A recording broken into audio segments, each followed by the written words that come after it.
Hey guys, Selwyn here again from WynnStrength.com on my second week of Phase 1 of THOR'S Power Program Training Overview Review Series. We'll start off with day 1 like usual with squats and legs. Another interesting session. Week 2 definitely starting to feel the hang of what this program's all about. So just like last week, starting with some safety bar squats. This week at 335 pounds at 5x5. Starting to slowly get the hang of these squat movements. It's still quite odd and foreign, I guess, compared to the regular low bar back squat, which I've become quite accustomed to. But I think the movement's coming along nicely. I've switched over to flat-soled shoes, mainly just to mix it up a little bit, so I'm not constantly on my toes and have those shin angles a little higher up than usual. Still focusing on keeping those knees out. You can see they kind of come in just a little bit at the start of every movement there again. Shooting in just like by an inch or two based on the video. But again, trying to focus on keeping that deep breath and working on keeping that back upright. In the warm-up sets, I've tried to take that more horizontal back angle, and that just really doesn't work. So we've got another set here. Again, 335. Again, the knees keep wanting to come in forward, so I'm focusing on. That was a little better there. I'm trying to focus on spreading the floor as well as rotating my feet to the floor, kind of like screwing my feet into the ground. It's a lot easier to do on the way down, obviously, but on the way up, I'm still trying to focus on kind of corkscrewing my feet into the ground so the knees shoot out. Here's the view from the back from the GoPro. A little bit of a better angle to see how the back angle is going. Maybe not with the upright in the way. Let's see how this goes. So you can see minimal back flexion, maybe a little high on depth, like by a half an inch. But it's hard to tell because it's right where the post is. But I am trying to keep that back kind of as upright as possible. The knees shoot back a little bit on the start of the ascent there. And my arms are kind of doing some weird things because I'm still figuring out exactly if I should push or pull the handles. There's a lot of weight. So we have the second exercise of the day, which is the Bulgarian split squat.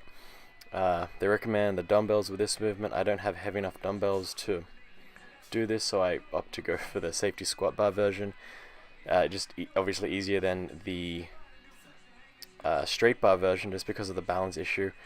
Having that elevated rear leg really throws my balance off a lot. So even holding the upright, I'm kind of off balance. I mean, you could probably argue I should lower the weights a little bit, but that didn't happen. I've tried going hands-free with this, but the bar starts to rotate a lot more, and the balance aspect just throws me off a lot. I could have stepped forward a little more with this. I think the front leg isn't as far forward as it should be. But you definitely feel the burn in the quads during this part of the workout after the first set of 25 squats, and now I've got a couple of sets of 10 reps here, which is quite a lot of work. And there we go. You see me pop the front foot forward a little bit more. Again, it could probably come forward a little bit more. You really want to isolate that front leg, something I'm not really doing just because the fatigue is setting in. A little bit more discipline is probably required here to really focus on that front quad. Getting that work is really what we're looking for. I'm not too worried about how far forward the knee travels. That's not a big issue. Here we have single leg calf raises. Probably say I'm cheating here because I didn't elevate that foot, so there's not a complete stretch at the bottom. If you watch my reps, they're probably half reps because the heel doesn't really quite touch the floor towards the end of the workout, towards the end of those sets. Definitely cuts out. So that's probably just laziness on my part. I'll definitely start adding in that 45-pound weight plate in order to get that full stretch there, and potentially have to drop this weight down in order to truly get the proper activation in the calf that this exercise requires. I did start throwing in some ab wheel rollout on the knees. The one thing that's lacking in this program is the lack of direct ab work for the first 4 weeks. So I wanted to kind of throw that in there, something that I'm kind of missing a little bit. So I kind of like the ab wheel rollout as that direct ab movement, mainly because it requires a lot of strength in order to get the whole body out. I do feel a good stretch in the shoulders as I get towards the floor, which just feels good, and I am working towards standing ab wheel rollouts, which would be kind of nice to achieve. Right now I'm just getting those 5 to 10 reps depending on how fatigued I am, so just a little bit every day, kind of working towards a standing ab wheel rollouts. So now moving on to day 2, which is vertical push-pull opposing muscle groups. So we work on overhead presses today. I'm down at 140 for 5x5 for this first set. Still working on getting this just a solid movement. We're getting to that point, which I've noticed in my history is probably a mental block, but this is where that point where it starts to hit that wall of weight that I can't kind of get past, which I'm guessing is due to the weak midsection, which is why I wanted to include some more direct ab work during this developmental phase of the program. The next workout is a weighted pull-up, which I'm kind of setting up for now. The program calls for lat pull-downs, but being in a garage gym, I don't have any access to a lat pull-down machine, and it calls for 10 reps, so I figured I would do some weighted pull-up versions in order to get that stimulus that I would normally get from a heavy lat pull-down. I put for 10 pounds here, mainly because we're doing sets of 10. I didn't think I could go that heavy for that many reps. Again, pull-ups aren't probably one of my stronger exercises, so this day 2 is really training my weaknesses as a whole. I could probably drop down there for a little fuller of extension at the arms, but overall I don't want to hit my head on the ceiling either, so a little 80% reps there. Again, another set of 140 pounds at the overhead press. Little bit of hip drive coming forward, quite smooth. It looks like the bar path is relatively straight, and we're starting to slow down a little bit towards there. I'm really working on pushing that head through the window, as they say. And what they mean by that is you want to open a window and put your head through it. That's kind of how you want to visualize the movement from the side, because rather than moving the bar around you, you want that bar to stay in that nice straight vertical path. So when you move your bar around the body, again, we've got here the final set of weighted pull-ups. Chin's just getting over the bar, but I could probably work down to a deep full stretch at the bottom of that pull-up. We've got the new Rep Fitness AB 3000 getting into work here. You notice it wobbles, but I'm pretty sure that's because of the floor. I've got a couple of layers of wood stacked up in order to keep this thing level. The bench feels really solid. I'm able to actually put up some decent weight, and I'm not scared of it collapsing on me compared to my old Nautilus bench. Weight reading of 1,000 pounds, review coming soon. Well, not soon, after a couple of months when I have actually put the bench through its test. But preliminary test, first 2 weeks of ownership, I'm really happy with this bench. Really solid. So I haven't been able to do incline presses at all for a very long time. So these are kind of feeling new again. So that's why I'm quite light on them. Also, I have a weak upper body apparently. The superset with this one is a pendlay row, so I'm rowing more than I can incline press right now for the same amount of reps. I really want to work on bringing that to a 1-to-1 weight ratio. Obviously both increasing at the same time, so I don't want to stall my pendlay row and only bring my bench press up. Now we move on to day 3, deadlifts and the posterior chain. So just like the first week, we're starting with some snatch grip deadlifts. I fixed myself and added the 1-inch deficit by putting in that 45-pound plate to pull with. Still using the straps because my grip still doesn't like this wide grip. The wrists don't work too well at that point. Really focusing on keeping that bar super close to the shins, if not touching the shins all the way up. With that little extra inch of deficit, it kind of just slightly increases that range of motion, so the pull shouldn't be that different from a movement technique point of view. But that wide grip really helps me keep that upper back as tight as possible, which I think I was successful at doing. Pat came over today to help train, so we've got another set. You can see my knees kind of splay out a little bit more. I'm working on that to get some more room in the hips and really activate a little bit more quad to get that leg drive in. The back staying upright. You can see my hips shoot up a little bit before the bar actually leaves the ground, so I could start off in a more efficient movement pattern by elevating the hips to begin with, so I don't waste any energy that way. We'll see how this translate over to a regular deadlift. By building up that tension in the back, it should lead to a more solid regular deadlift. Here we go, some Romanian deadlifts at 255 pounds. Again, I like to start from the floor, using straps again. My hands just weren't feeling it today. Kind of getting a good deep stretch in the hamstrings. I like to go just below the knee, maybe a couple of inches as mobility allows. So kind of as the sets go through and the weight stays the same, I like to try and get a little bit lower in each set, just to get a bit of a deeper stretch into there. So here we go.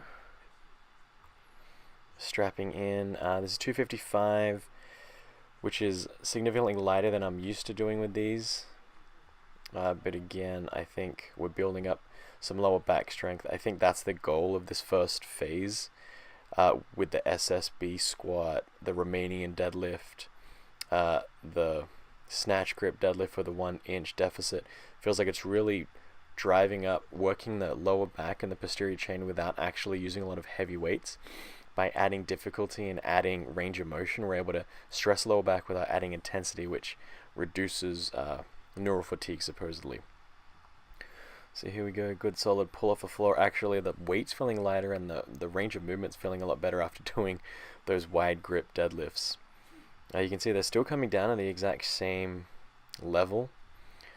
So that's just probably fatigue setting in, where I'm unable to drop a little bit lower and feel that stretch in the hamstrings.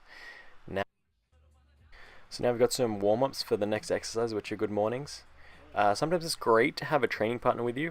That's the one thing that's kind of lacking with the garage gym, is kind of getting that good team together. Even if you're at a public gym, just being surrounded by people that are lifting, and that environment, that intensity, the energy that's there, can be lacking sometimes when you're training by yourself. So every now and then I like to try and invite some people over. Whether they're stronger or weaker than me doesn't really matter. We're all on the same page, we're all lifting weights, we're all getting after it, which is kind of cool. It's great to see some support, build that network, build that group that you're able to train with, and everyone builds each other up. So we've got the set of good mornings here again, quite light. I don't get too much depth. I can't go too much lower without losing that sensation in the hamstring, so I kind of like to leave it there. Maybe in the future I'll start trying to lower it down, but each week it kind of gets maybe an inch or two lower. Now for the final day of the program, which is horizontal push-pull, so benching and rowing. So starting off this session with the one and only cardio day for the week, which is a 5-minute rowing session. Just a little warm-up to get the blood flowing. I did do this in the morning, I believe, so that's why I kind of want to get a little bit of cardio before actually getting into that movement. I did run out of time this week to put in a GPP/cardio day, so this 5 minutes of rowing is all I was able to throw in there. Now up is the bench press.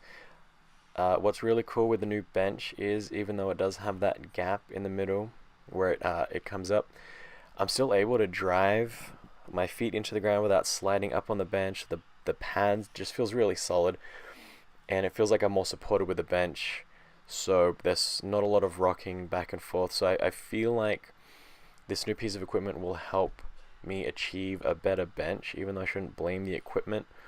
It feels just a a more solid base in order to push off of with that arch and with that heel drive. So now the second superset is the pendlay row. The program calls for cable rows. Again, not having any cable machines in the gym, next best thing I can see is the pendlay row. So I've got here 205 pounds. This is for 10, a little bit heavier than earlier in the week. A lot of hip drive you can see here, but I am still attempting to touch the floor and touch my stomach on each and every rep. A lot of movement here. Some people might not agree with that, but I'm not too fussed either way. Again, let's look at this bench press. Good unrack. You can see I'm losing a little bit of tightness at the bottom, so that bouncing up and the shifting down of my entire body shouldn't exist when on the down part. So that's something I'm working on, trying to keep that solid. As the weight comes down and touches my chest, none of my body should be moving, ideally. And I did throw on a belt to see how it felt. The loose belt kind of helps with the bench press, it feels like, so maybe I'll start incorporating that into my future heavy bench pressing sessions. A little less body English here, but I am starting to tire out. But there is a lot of knee drive and a little bit of hip drive here, actually. I take that back. So a lot of cheating here, some would call it, but I think I'm still activating all the right muscle groups for a row and getting those lats activated. Again, some more incline bench press. I think this is slightly at a higher angle than before, so supposedly working that upper chest and still getting used to this movement. Trying to add some weight. You can see it's not quite touching the chest. That's something I do want to work on, is remembering to touch the chest on each and every rep. Back in the bodybuilding days, I did not do that. This is actually a fuller range of motion than I would ever train the incline bench press at. You could also look at it as a decline overhead press. So it's training. It should be an accessory movement for both the bench press and the overhead press. And finally, we're supersetting that with some face pulls with the bands. Because I don't have a cable machine, again, I am using some bands, so the resistance isn't quite what it should be. So I'm aiming to increase that resistance or intensity by slowing down the movement and really focusing on squeezing in at the end of that movement and holding it for a little bit more longer than I would. Another set of incline bench. Again, not quite touching the chest. This is looking quite heavy, but at least there is no movement in the rest of the body, which is kind of nice. I found that those little footstools there work really well, but I think I might switch back to keeping my feet on the floor for some extra support.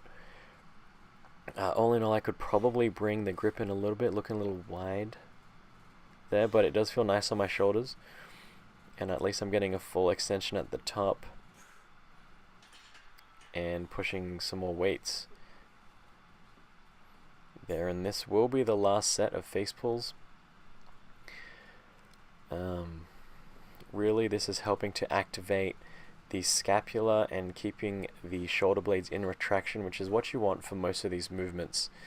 Almost every movement, except for maybe the deadlift, for an advanced lifter, you want retracted scapulas in order to keep a solid base, and the scapula is probably a really light, is a small muscle relative compared to everything else, and some direct training could never hurt, especially if it's a nice little antagonistic movement with this incline bench press. So really they're slowing it down on the eccentric phase. So that wraps up week 2 training overview from THOR'S Power Program. Week 3 should be coming quite soon. I kind of get a little bit more weight and a little bit less weight in some exercises. Let me know what you think about the program if you've tried it before. Give me a like or subscribe if you feel like it. This has been Selwyn again from WynnStrength.com. Check out that website. I'll provide some links below for my blog, for the THOR'S Power Program training link, and a couple of other cool stuff. Thanks again for watching.